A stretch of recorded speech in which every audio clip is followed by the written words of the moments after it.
welcome back to My Motherfucking Opinion, the show where I give my take on sports, entertainment, food reviews, anything. You know, it's my motherfucking opinion. And this week, today, I'm gonna run a recap of the NCAA college football playoffs. Had a few games this weekend that was all exciting. One match that was pretty well contested on both sides, and the other two matches were, I guess, kind of like blowouts, I guess. But I'll start with the Texas game. The Texas game was great, and they played the Arizona Sun Devils, and it was a great game. I mean, it came down to overtime, and really, in my opinion, the Sun Devils gave it away on a busted play and overtime, and it was kind of sad because the boy, I forget his name, Scatterboo.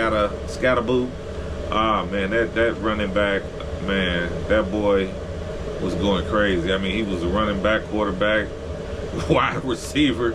It's like, what didn't that boy do? I mean, I wish they would have won the game just off the strength of his greatness, and they almost won off the strength of his greatness because, I mean, he was a one-man wrecking ball, you know. I mean, he was literally doing everything, and Texas tried their best to get that game away. I mean, Ewers with the fourth quarter pick. The Texas kicker missed 2 field goals. I mean, they was trying to give the game away, but like I said, in overtime, they let them. Arizona just had a busted play and let them get that touchdown, and that pretty much sealed the deal right there. But it was a great game, and the game that came on after that was Ohio State and Oregon. That game, it was great. It was a great blowout game because all the Ohio State fans, and I live in Ohio, all the Ohio State fans got to watch Ohio kind of redeem itself from the last few games at the end of the season, losing to Michigan and whatnot. So we got to watch them redeem themselves, and number 4 out there being number 4. I mean, that dude's a beast. And, you know, it was a great game. It was a blowout. And Oregon had beat them at the beginning of the year, and it's hard to beat a team twice in a year. And, you know, Ohio must have learned from that. Ryan Day fighting to stay out that goddamn hot seat because Michigan beat you. You're on that hot seat. In Ohio around here, hell, you could probably lose every game and beat Michigan and you can still keep your job. But if you don't beat Michigan and you win every game and you lose to Michigan, man, they'll get you out of here. They don't play that shit about Michigan around here. I mean, when Michigan comes here to play here in Ohio, all the restaurants and stuff around the city, anything that starts with an M, people put crosses on them, they put X's on them, they X out the Michigans all around the city. So they don't play about Michigan, but like I said, it was a great game from a domination standpoint to see Ohio State run them off the field like that.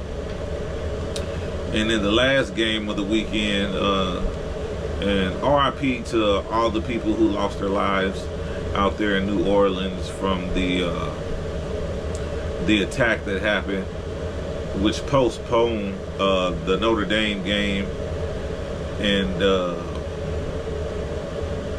Georgia Bulldog game, the Notre Dame Georgia Bulldog game. RIP to the people who lost their lives due to that attack.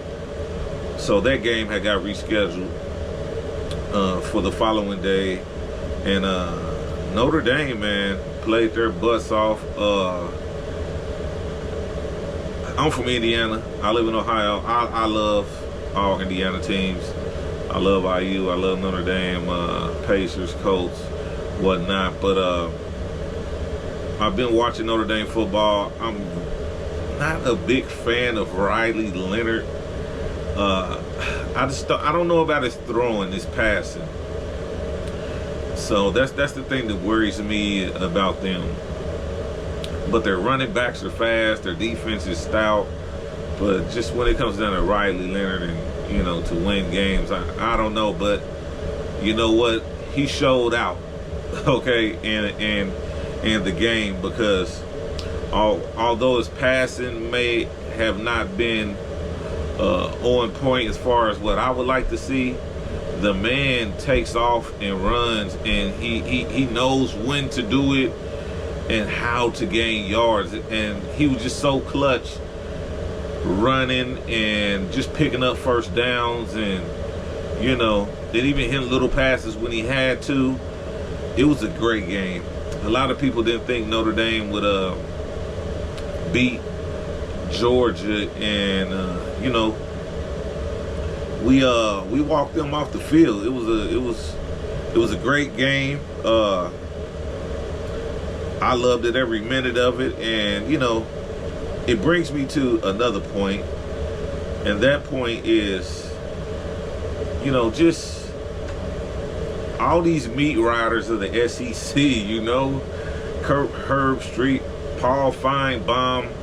I mean, the SEC is going down, man. You guys are going to have to give the players and the teams in the Big Ten respect now, you know. All this team shouldn't have been here, and that team shouldn't have been here. All that dirt y'all was talking about, teams like SMU, IU, you know, man, saying those teams didn't belong.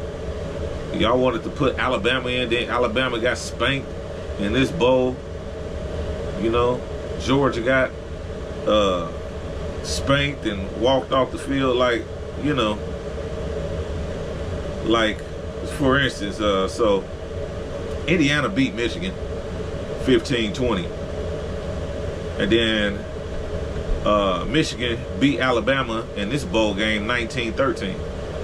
So, you know, y'all wanted Bama in, and y'all saying Indiana shouldn't have been in, that we were outclassed or outmatching. It's not so, you know. Y'all gotta the Big Ten is here, and the teams is here, and they ain't gonna do nothing but get better. So you guys saying that we didn't belong there and don't put us there no more, you guys are out of your minds, and you need to get it right. It's a lot more parity in college football now, and a lot of that is because of, you know, how the transfer portal and the NI deals are working or whatnot. You know, Cignetti basically brought his whole team from James Madison over to Indiana.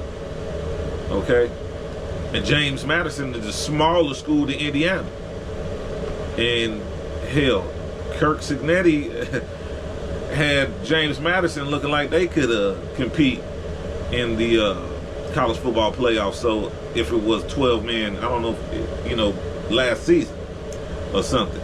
So you know, you guys are gonna have to start giving the smaller schools their props. You know, I think it's a lot of parity out here in football, in college football, with the transfer portal and the NIL deals. A lot of these small schools are really good, and you're not going to get to see that by being meat riders, thinking that the SEC is the only one who has teams that can ball out, when we know that's not true. Look at your SEC teams now, okay? And that's all I got to say for today, and that's my motherfucking opinion.